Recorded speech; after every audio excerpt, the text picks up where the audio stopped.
didn't play by the rules and still made it to the top. This is where the real stories live, raw, bold, and unapologetic. These are real women, real stories, unfiltered success. Welcome to Next to None. Well, hello, everyone, and welcome to Next to None podcast. This week, I have a very special guest because I love PJ's Coffee. PJ's Coffee is my go-to for meetings. She owns the one in Lake St. Louis, and that's the one I go to. I love the atmosphere and the vibe that they have, and it's my favorite place to go. Even if I'm not meeting with someone, I like to go there just to work sometimes because it's just super chill. So Jamie, please introduce yourself and tell us a little bit about yourself and your business. That was a really sweet introduction. Thank you. Jamie Seaburger. I own PJ's Coffee in Lake St. Louis. We are locally owned and operated. I live 8 minutes from the shop, so I'm really proud to say that because you get a lot of locally owned who are like not really locally owned. But yeah, we love our community. I personally wanted to open a store. I moved here from Edwardsville, Illinois. So for those of you who are not familiar, it is a college town as well, but it has, 3 or 4 coffee, I call them boutiques, that are like locally owned. Mm-hmm. And they are places where you can work. That's where I wrote my master's thesis and did all these things. And when I moved out here, there was not that place.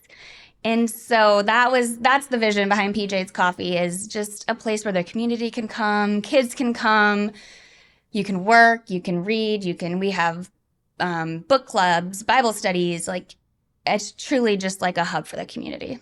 I love that. And it's so true because sometimes when I go into their work, there's a group of people over on the couches and they're having a little study. And I've actually gone to there was a little mastermind that met there, and it's a really cool place to connect with other people. And I love your bent on the community aspect. Tell us a little bit about, I know you have a podcast. Yes. Tell us about the podcast and why you started it and what it's doing for the community. That was not something I ever envisioned myself doing. So I've taken on this crazy marketing role, which I'm having so much fun with. But Couchside Coffee came about because we are a little fish in a big sea of lots of corporate coffee places, drive-through places. So we needed brand awareness somehow. And I also love to shop locally owned small businesses. I truly believe they are the backbone of communities. Mm-hmm. And so one night over dinner, I was talking to my husband and we were brainstorming all these ways that we can create brand awareness. And I was like, I really think if we can connect with other businesses somehow, I think this could really help with the vision that we see. Mm-hmm. And so I kind of forget how it evolved, but he was like, why don't you do a podcast? And I was like, how about no? Because what else can I put on my table of things to do? We have 2 kids. He has a business. We have PJ's Coffee. That's my baby. So I was like, that sounds like a lot. Well, long story short. So now we have Couchside Coffee. But it's been awesome because we get to talk to other locally owned businesses. We've talked to the Lake St. Louis Police Department and their canine therapy dog. It has truly evolved into the community's love that podcast because it's their businesses, it's their associations. We've done all sorts of charities. Zachary's Playground was a really fun one. I talked to Natalie with Zachary's Playground, which they have all the unlimited playgrounds for inclusion. So. Yeah. Jake's Field of Dreams, Zachary's Playground. That was really cool. Yeah. To showcase them. It is. I'm really glad that you were able to do that because it is really cool to see the community. And they're actually, I don't know why, but there's not really any podcasts that focus on the community that the business is in. Mm-hmm. A lot of times it's, I feature a nonprofit maybe once every 6 weeks on mine, just trying to bring an awareness to some really great organizations that are doing phenomenal things for people. Mm-hmm. And I love that you guys are kind of taking that on in the community and not only just doing organizations like that, but also helping businesses within the community that are locally owned, mom and pop shops that really don't get the exposure that a lot of the corporate or big name stores have. Yeah. And so we took on that cost. So the people on our podcast or the organization's businesses, the only thing we ask of them is once a week to share the reels on their social media. Yeah. So we handle like the editing, the filming. We use MEM, who does like all of our filming and editing, and they pull out the reels, and that's really all we ask. We have sponsorships now for the podcast awesome. because we've ended up booking out till it's either March or May of next year. So we're booked out. That's awesome. And so now people are like, well, how can we get on this now? Because we have, the last time I checked between like all the social media platforms, it was like 70,000 people Wow. were able like to see the reels. That's awesome. Insane. So we do have sponsorships. So if you want to like a commercial or something, a shout out, we can offer those now too. So that'll just pay for the podcast. You know what I mean? To do it. I love that because like I know I have a sponsor, and my sponsor is True North Creative, and they are the ones that do all of my editing and all of my things, and it's a great way to bring brand awareness to them. And also it's the podcast for me is not so much about my business. It's about just learning, having conversations and learning from other entrepreneurs and business owners and leaders, because I think there's so much missed, and not everybody can connect over coffee or like you're just not always going to get that. And so having these opportunities where people can learn from someone that is either farther down the line from them, or they've forgotten what the struggles are of new leaders or new entrepreneurs, those types of things. So that's why I started this podcast. And I think it's so much fun to get to interview people like you. Like literally PJ's is my favorite.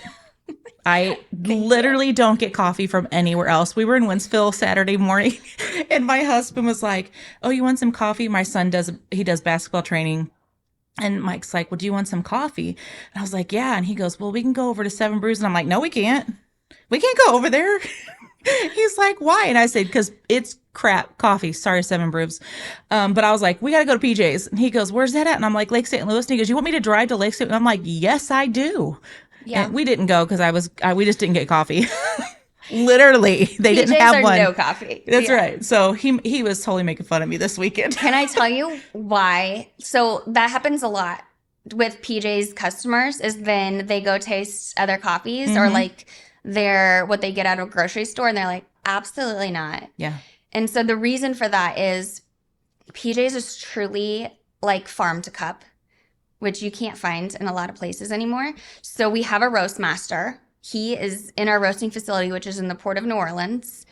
And though they small batch roast all their coffee. So no matter how big we grow, it'll always be small batch roasted, which if you've tasted coffee and you get that bitter taste in the back of your tongue, that's burnt coffee. Yes. So all types of beans from all different origins get thrown into this roaster and they just scorch it. So it all tastes the same. So our roast master, Felton Jones, he pulls out certain notes from the coffee, and so it only goes a certain temperature for this type of bean, and it is shipped to our store straight from the roaster. I love it. It is so fresh. I will have to say, it's the coffee that is the least acidic. Yes. That I've had from anywhere else, which is why I love going there and why I don't want to buy it from other places. Like even when we're on vacation, I'm like, is there a PJ's coffee buy? And he's like, no. And I'm like, oh. I know. I have the same problem. I know I sound like a total, I don't know, weirdo. I don't even know, but I really like their coffee. Thank you. And it just doesn't, and you're right. I'm so glad that you explained the process of how they do that because it really isn't acidic and it's really great coffee. Are you a hot coffee drinker or cold? I don't drink cold coffee. You don't? No, I don't like it. At all? At all. It's okay. Weird. It's weird to me. Even when my cup gets cold, I put it in the microwave and I warm it up. If I'm drinking hot coffee, it has to be like scalding hot. Mm-hmm. I can't have it lukewarm. But I was going to say our iced coffee or a cold brew is less acidic. So if people who have like problems or need less acidity in their lives, it's the way we make it. So we make all of our iced cold brew concentrates in-house. Oh. And so it's not like from a jug. There's no like preservatives in it. It's just... my baristas have to do a lot of extra work, but it's worth it. How many PJs are in Missouri? 3 total. So you're one, right? And then there's one off Highway K. not my ownership. And then there's one all the way in Platte City, which is closer to like Kansas City. Yeah. Oh, that's crazy. Well, so a lot of people, I didn't know this, but it's a franchise, correct? It is a franchise, yes. Do you want to explain to people like kind of like how that works? Because like some are like you can't be within so many miles or you can't be whatever the case may be, but. Yeah, so it's a franchise. For that reason, that's why I bought into it, is they want you to be in your community, which was the vibe I was going for anyways. So 9 times out of 10, the 1 out of 10 would be like if someone bought an existing PJs and they might have live in another state or something. Yeah. 9 times out of 10, your PJ's franchisee is within that community. And that means as a franchisee, you have bought a license and you have put up front all the money for your cafe. So you're only using PJ's like beans, some of their marketing, they're marketing in like a full like grand scale. And they come up with like the drinks for the seasons. That's awesome. So that kind of takes the brain power out of that. But you are a small business owner, and it is like your heart and soul. So I think sometimes we kind of get stuck in between like big corporate stores versus like a small coffee boutique. Yeah. Because we're franchised, but truly every PJ's franchisee is a small business in their own right. Every store, cafe that you go into is going to have a little bit different vibe and bent to it because it's the owner that's owning it. Yeah, for sure. Just like, I mean, the next PJ's is an O'Fallon, different. Totally different vibe. I've been there. Totally different vibe. But same coffee. Yeah. So. Yeah. So tell me this, like, so it has like a New Orleans. Oh, yeah. I'm not saying it right. I know. Sorry. You can pronounce it for me. Always forget. It's New Orleans. New Orleans. They make fun of me too. So it is PJ's Coffee from New Orleans, right? So because it originated there, Phyllis Jordan, PJ, she started it in New Orleans. She's actually from Kirkwood, Missouri. Really? So I kind of claim that, we're from the Lou too. Right. But it's cool. So she started the first one, and then the Ballard brothers who own PJ's, they bought it from her, but they had like worked from her, like underneath her. That's so cool. I didn't know that. It is really cool. So she's still active in PJ's. She'll sometimes go to conferences. So I have my picture with her. Oh, how fun. Actually, I have pictures with her and Felton Jones, who is our roast master. So I think I'm going to hang those in my store. I think that's kind of cool. But yeah, so it's from New Orleans. So we have the Nala vibe. So beignets. Yes. Or as St. Louis, people call them big nets. Really? People call it that? Oh, all the time. Because there's a G in there. Oh, that's so funny. Well, I actually have been to New Orleans and I've been to Café du Monde. Yes. And so I know how to pronounce them. Yes. Another fun one is, okay, I literally have to put brain power in this. Pralines. So we have a pralines and cream. In St. Louis, we pronounce it pralines. Oh, yeah. But that's not the proper way. So Who says? Well, New Orleans people say. But yeah. So one of my baristas, Bella, and I, we were doing marketing. So we were doing videos for our pralines and cream. And we could not get it together. We have so many bloopers because we'd be like, pralines and cream. And then 3 seconds later, it would be praline. And I was like, oh my gosh, like. Do you ever use the bloopers like on social media and stuff? Actually, yes. So there's a funny one of my husband, Jeff, and I on our social media. We were doing what we call like the heart of the cup. So it's kind of telling us like who we are, why we started PJ's, like our like what we wanted in the culture of our stores. And we just were slap happy, I guess, because we had worked 8 hours and then we were filming that evening and just couldn't get it together. So we make fun of ourselves, like whatever. How long ago? So what are your hours for PJ's in like St. Louis? 6 a.m. to 6 p.m. Oh, okay. But we are working on some fun events down the road. Oh, tell me. Tell me it all. Yeah. Well, this is a top secret, actually, but I'll let you know. So we are working on community, right? So there is nothing for our teens to do in Lake St. Louis Yes.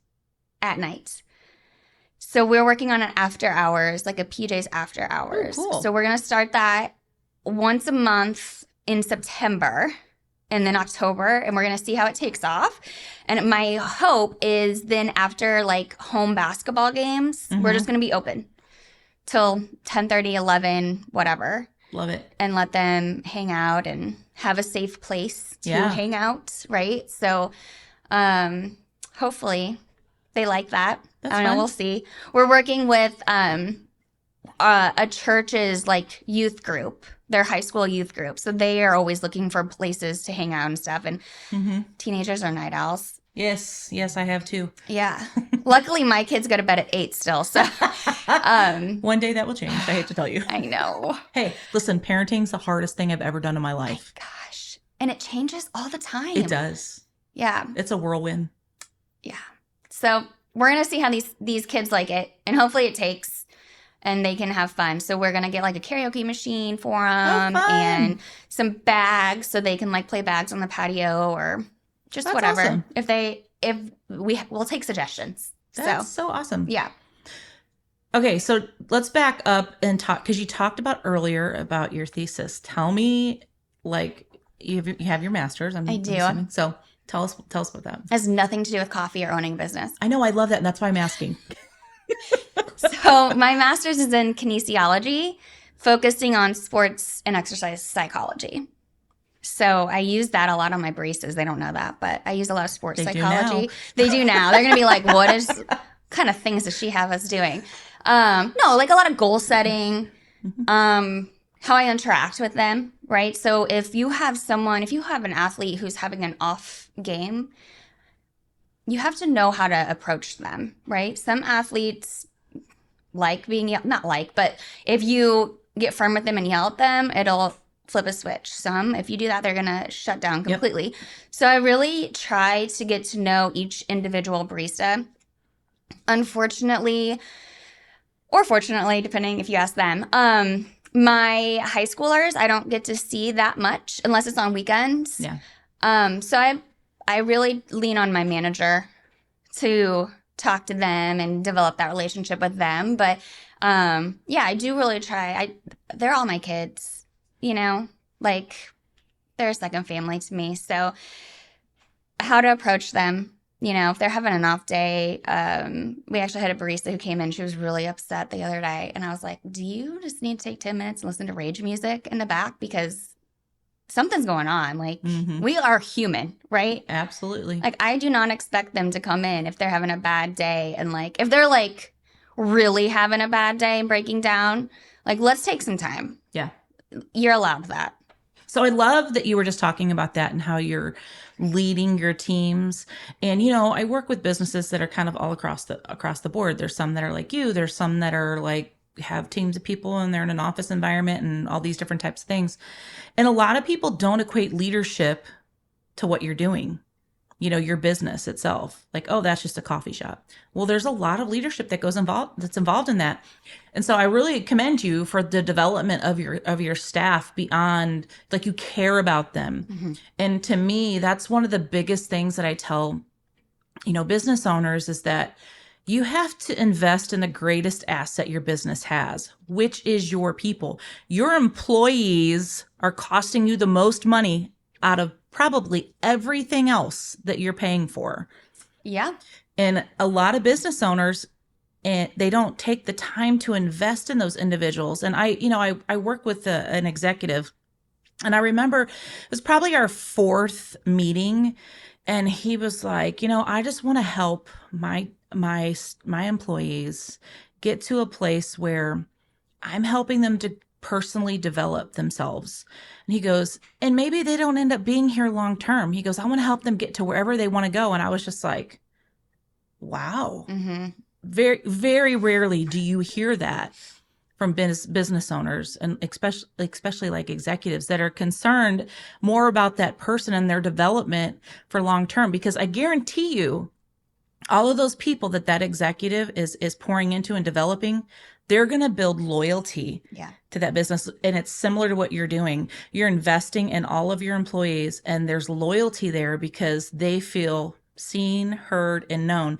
They feel cared for. They feel like they're making a difference, and you're showing it by what you're doing. I hope they feel that way. I think they do. We really try to make it an open relationship. Mm-hmm. Like, I want them to come to me and tell me, and if not me, then definitely our manager, if there's an issue. And for the most part, I feel like they do. I really like when they come to me and have ideas, like whether it's about marketing or like, hey, can we organize something this way? And I'm like, yes, please. Whatever makes your life easier, like, let's do it. That, to me, feels like we have that relationship, right? So, I don't know. I couldn't imagine my children working for someone who truly didn't care about them. Mm-hmm. So a lot of my decisions are based of like, okay, if my child was working, what would I expect or want this employer to do? I love that. You know? Yeah, I love that mindset that you've framed it in a way that it's meaningful for you. Mm-hmm. You know, because I know I worked for an executive at one point in time, and any idea I had, it was shot down or no. And then sometimes they would then present it as their own. Ooh. You know, that just really bothered me. Yeah. But at the end of the day, it was kind of like, hey, we're just here, you know, like I'm just about serving other people. And so if the outcome becomes the outcome that I originally intended, awesome at the end of the day. But You're a really good person. well, here's the thing. I believe that when you do things the right way and you have integrity, it will come back to you in some way, shape, or form. And so I just don't get stuck on the, dude, you stole my idea, Mm-hmm. you know, because like, how does that help me move forward? Mm-hmm. Mm-hmm. It doesn't. And that will eventually catch up to that person. Hopefully. It will. I've seen it happen. It will. You're like, I've done this enough. It will happen. It will happen. But anyway, I love how you develop, because you have a lot of young people that work for you. Yeah. So a lot of the times we are their first ever like work experience. I mean, we've had to teach them, some baristas, like how to sweep, how to mop, how to do those types of things. Like, parents, give your kids chores. oh my gosh, give them chores. Or let them fail at some things too, you know, because it's hard as a parent to let your kids fail. It really is. But at the same time, I'm like, bro, that's your decision. You made that decision, and now this is your consequence. I say bro because I have 2 sons, so I do call them bro. I think you could, yeah. I think that's just the term all kids use. It is. Yeah. But I want them to, inevitably, they're probably going to leave us because they're going to go to college. They're going to do something else. I do have a barista who's in high school who was like, I want to be the manager of your next door. So she That's awesome. loves it. And side note, she came to us, and not that she didn't have confidence, but I have really seen her just like become her own, and she's leadership. I mean, she is leadership. She's like an assistant manager. Love leadership. Love so it. she gets to look at labor. labor. She's a high school student? She's in high school. Love it. She sees our labor costs, like our percentages. She sees our sales. And she runs our weekends like a boss. She's a boss. Love it. Yeah. And I'm like, okay. So how do you navigate that with all of your other employees that are probably not her age? Some of them might be older. Some of them, like, how do you navigate that? Or is it an issue? I don't think that's an issue, because I think she is such a light in our store that they're just like, okay. Love that. That's a culture thing, actually. I hope so. Because like you create the culture that you want in your business. And I think that by you being the example and leading the way that you do makes everyone feel like it's a safe place, right? And so when people feel safe and they feel like they can speak up about different things and this, that, and the other, you end up losing a lot of that tension and all of those. Now, does that mean there's going to be little things here and there? No, Sure. That's not going to happen. But for the most part, you get rid of that piece of tension that happens when people don't feel like they're valued, or people, because like that affects people so deeply, and a lot of businesses don't really focus on how are they helping their employees feel valued. And I love that. It sounds like what you're doing is working, because it sounds like, like you have a high school student that's leading people that are no longer like graduated, and like, that's awesome. I think that's incredible. Well, she's amazing. So really the credit goes to her, because she's just. But you had the foresight to say, you know what? She could do this, and why not give her the chance? Yeah. Yeah. Well, one of the things my husband has instilled in me is you should never be the smartest person in the room. And so truly, like, I'm just the owner. Like You're not just the owner. These baristas. You're a leader. Thank you. But truly, they make PJ's Lake St. Louis, PJ's Lake St. Louis. I get so many compliments on my baristas, and how, I don't know if it's, I'm trying to think of, like, I'm a millennial. They're what, Gen Z? Gen Z, yeah. Gen Z. And maybe some Gen Alpha, maybe. I don't. Oh my gosh, are we there yet? I don't know. I don't remember what the ages are, but it doesn't matter. I know what you're saying. How Gen Z, like, they don't know how to communicate. They don't know how to look you in the eye or whatever.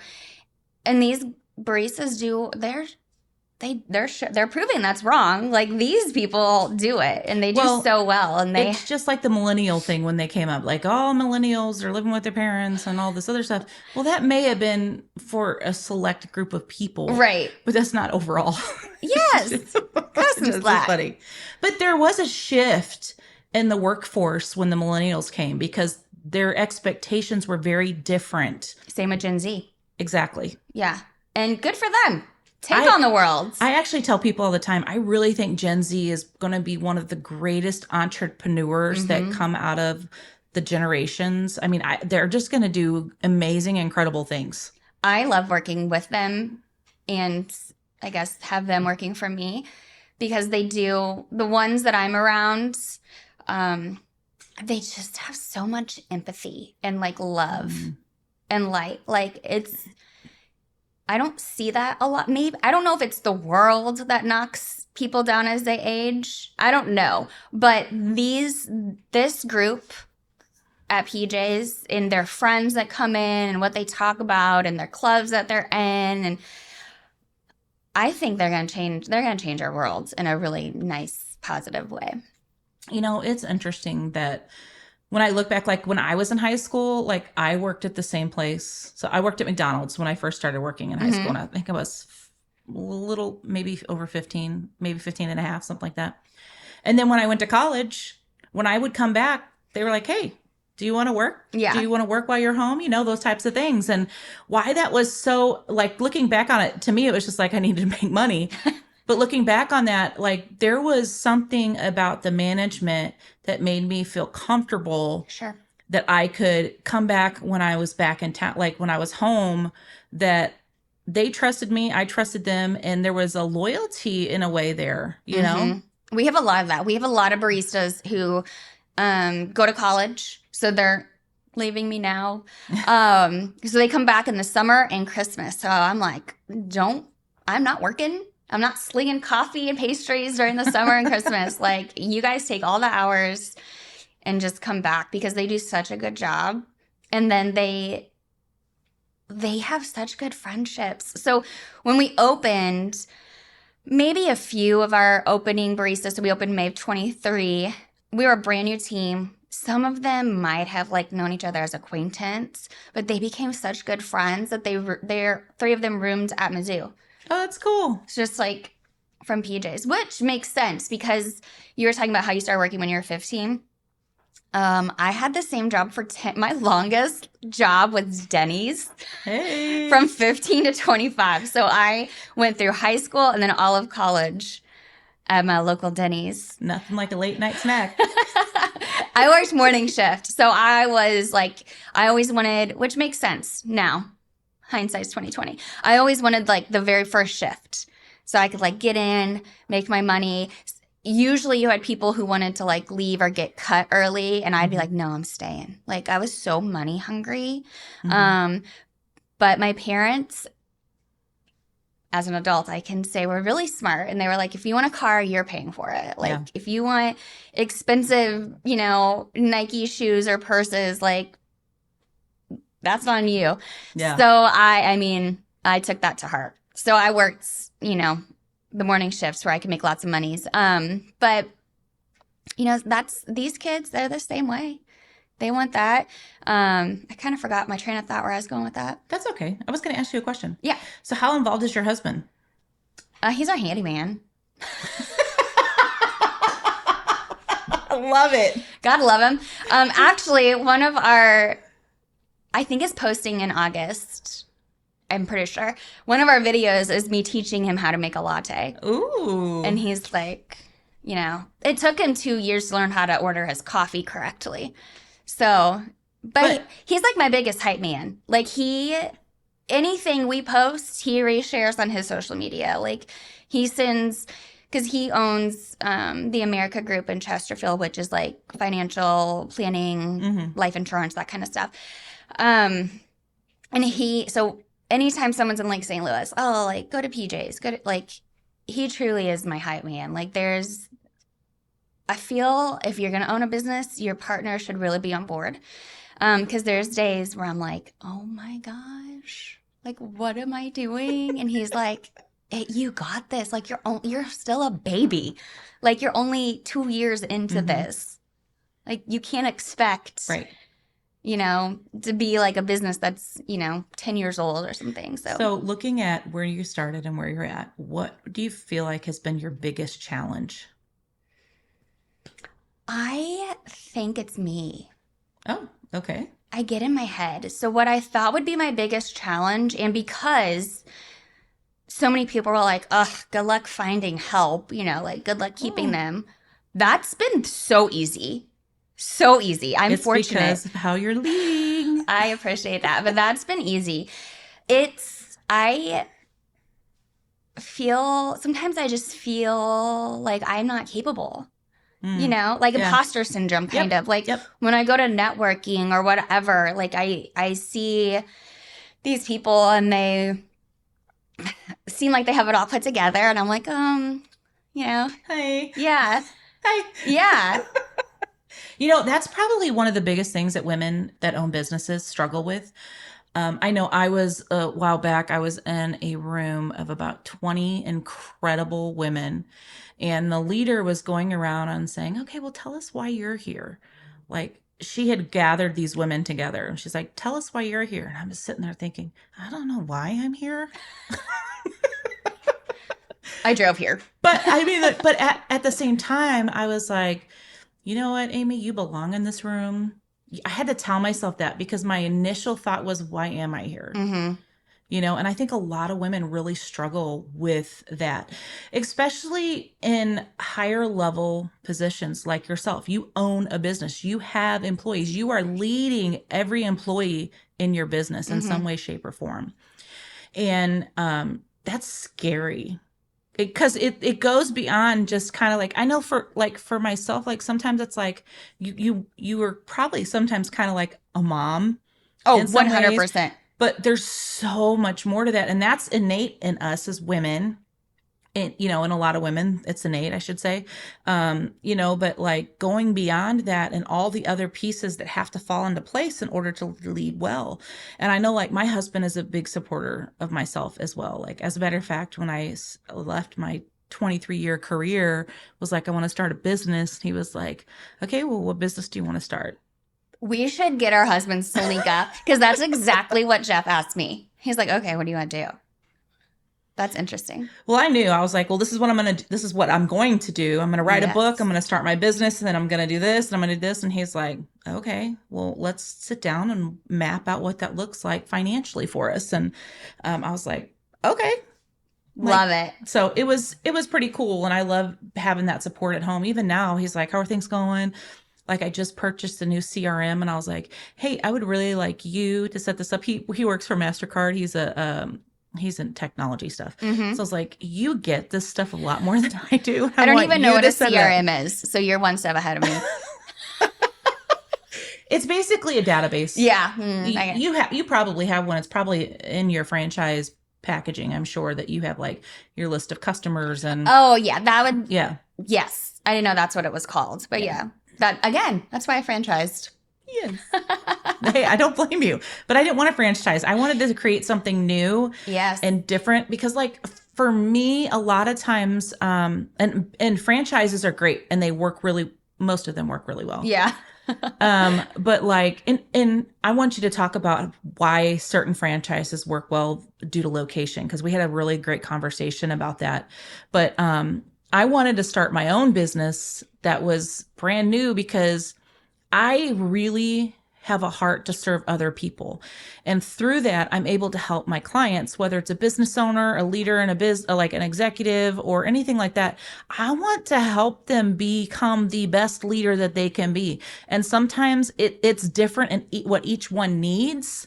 Like you might have a different need than, John sitting over there, right? Like the needs are just different because everybody's at a different place at in different things within their leadership. And so it wasn't going to be, I couldn't do a franchise. I guess I could have. I just didn't want to. Yeah. I have some sports psychology books that I think you could really probably. Dive into, I love that kind of stuff. That's like just like working with athletes, right? On a team, like they're all at different levels psychologically. At home, parents of athletes, like there's so many. Oh, there's a lot there. Yeah. Yeah. So tell us about the franchising locations. That was it. Locations. Like pick my brain. How do you pick a location? What is the most successful in picking a location for your particular type of business? Like you have a cafe type of thing. Mm-hmm. So when you look for new locations, because you told me, how many franchise do you own? Licenses, I have three. So 2 more stores to put up, which that's also been a challenge. But I accept that challenge because I truly feel I love that. I accept that challenge. I do, because wait, I feel like doing the whole Hunger Games. Because I wouldn't have Lake St. Louis if I didn't hustle. Right. Because what happens is you will see if you go down Winsville or like is it David Hochul? Yes, I can't pronounce things. I'm from St. Louis. I think it's Hochul. From across the river. Can't cross the river. That's a whole thing too. I know. Cross 2 rivers. That's how I get to my hometown. But you'll see all these for sale signs or for lease or whatever. What you don't know is it's already taken. Oh. It's not really. It's wow. just, yeah. Or, you're a small fish in a pond of, corporate stores or private equity firms who buy, 20 franchises and throw them up really fast. Is there a local coffee shop in Wentzville right now? Outside of Elby's? Elby's is one. But they're more of a general store, right? Oh my gosh. Yeah, but they have good coffee. Yeah, they do. Not as good as PJ's. She is so sweet. She's at the farmer's market now. Sweet Bliss. So they used to have a location. Yes.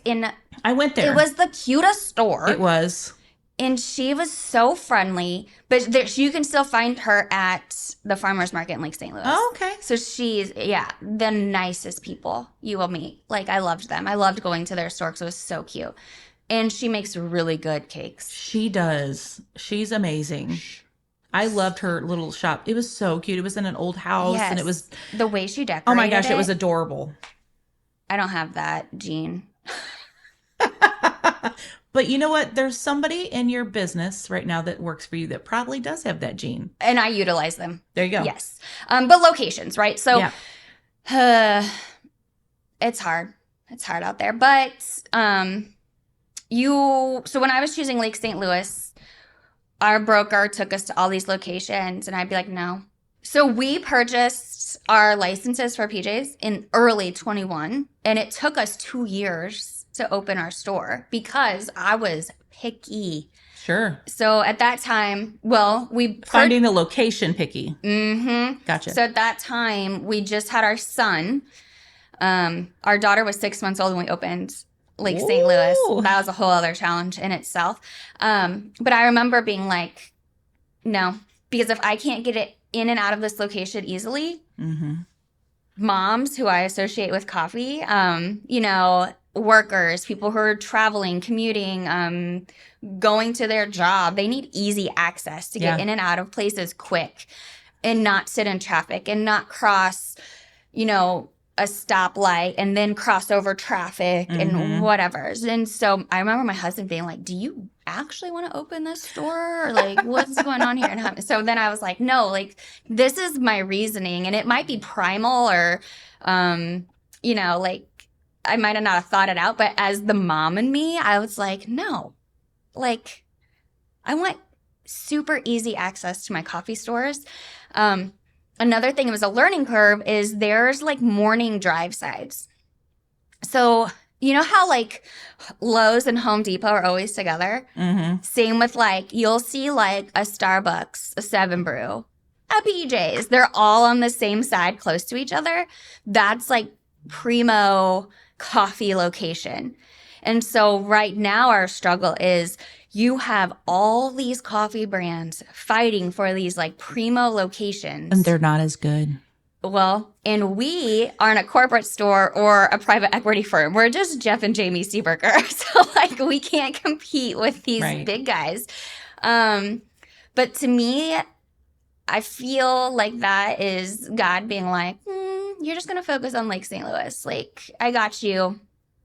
Come at me, like, we're gonna figure this out. Like, I truly feel like I don't feel rushed. Yeah. I did hustle for Lake St. Louis. So previous to when I moved from Illinois to St. Charles, I was just looking for jobs. I was actually teaching at the community college at the time, and none of the community colleges had openings. So I was just looking for jobs, and I ended up in construction, which was kind of cool. Like, I really enjoyed it. But so I was in construction and I was like, you know what? I'm just going to reach out to all the contacts I have, because you have bids, right? So they, before anyone else, know what's coming down the pipeline because they're bidding on things. Yeah. And so I ended up reaching out to contact. He was working for Perrick at the time. He was like, we're doing Lake St. Louis. Like, this is awesome. Like, they haven't even found, like, retail people for this. We lease from Seaburger right now. Oh, okay. And so what they do is they fill the stores that's attached to their Seaburgers, and then they'll build the out parcels. So Seaburgers was already there, but they hadn't built the out parcels yet. So we got, like, a brand new store, and we were able to have it built toward our specs because of that. So I'm probably going to have to reach back out to my contacts again. But so you want to open 2 more stores? We have licenses for them. Yeah. So we'll see. We have a big market, though. But I really like being 8 minutes. Oh, yeah, for sure. For my stores, because I am in there all the time. I truly am. I like having that presence, and I've met a lot of good friends and a lot of family, and I call them family anyways. But yeah. So we'll see. Well, I love that, Jamie, and I really appreciate you being here today. Yeah. So what I want you to end this with is tell us how they can contact you, how they can get in touch with you to learn more about your podcast, or even what's something you want them to know about the store. What are some upcoming events that you guys are going to be doing? Okay. Because I know you guys do a lot of, like, you did, I think you did one last week, didn't you? Yeah. Yeah, we had a back to school drive. That was fun. Well, the easiest way to contact me or anyone at the store is you can, honestly, it's you can message us. Either it's Instagram or Facebook. It comes to me. So that's the easiest way. If you want like Couchside Coffee, we have an Instagram on that, and you can message me for sponsorships, or if someone's interested in being interviewed, that's something we can talk about as well. Events. we have a really fun event coming on September 6th, which is our first responders event. Ooh. So we have St. Charles County paramedics. We have Wentzville firefighters coming. And I'm hoping to get Lake St. Louis Police Department. So usually we have Corporal Ox and her canine Chip. He's a therapy dog. But they're like, it's back to school, so they're super busy. So all of them, all the paramedics and firefighters and EMT will be on site. So that'd be kind of cool because those are people you don't really get a chance to speak to. Yeah. But they're the first ones that like rush to come rush into a fire or something. So we wanted to give them some love. So we're going to have them at our store and you can talk and chat with them and ask them questions and maybe, depending on the parking situation, see some of their vehicles. We want to make sure that's as safe as possible. Yeah.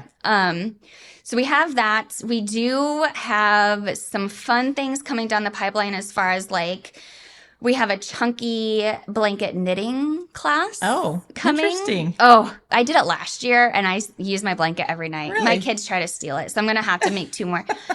And then another one where you can knit pumpkins. So we have some. Did you say knit pumpkins? Yes. So she teaches you how to knit. Oh, these okay. Cute little I was pumpkins. like on. Not like How does that work? Plant pumpkins. Gotcha, like cute little gotcha. decor.